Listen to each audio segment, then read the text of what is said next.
അയോധ്യയിൽ തൊട്ടുപോകരുത്. ബി.ജെ.പിക്ക് കനത്ത താക്കീതുമായി തെരഞ്ഞെടുപ്പ് കമ്മീഷൻ.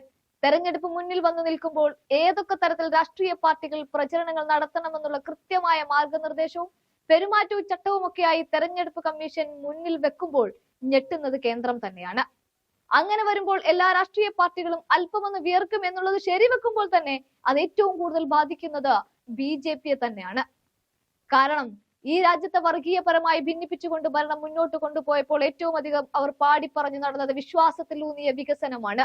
അതിനേറ്റവും ഉത്തമ ഉദാഹരണമാണ് പേരുമാറ്റലുകൾ.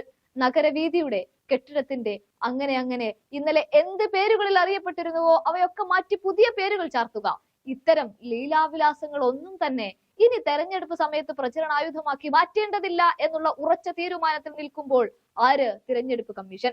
അയോധ്യ രാമക്ഷേത്രം ബി.ജെ.പിയുടെ ഏറ്റവും മൂർച്ചയുള്ള തെരഞ്ഞെടുപ്പ് ആയുധം ഉപയോഗിക്കാനേ പറ്റില്ല. മൂലയ്ക്ക് മാറ്റിവെക്കണം. മത സാമുദായിക വികാരങ്ങൾ അടിസ്ഥാനമാക്കിയ ആഹ്വാനങ്ങൾ പാടില്ല. ആരാധനാലയങ്ങൾ പ്രചരണത്തിന് ഉപയോഗിക്കരുത്.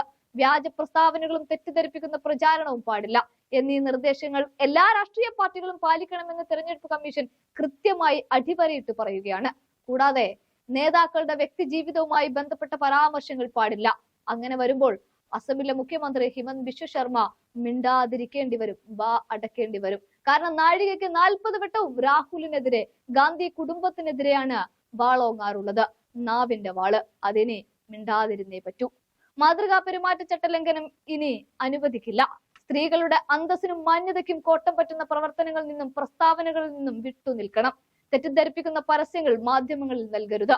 എതിരാളികളെ അപകീർത്തിപ്പെടുത്തുന്ന സമൂഹ മാധ്യമ പോസ്റ്റുകളും പാടില്ല.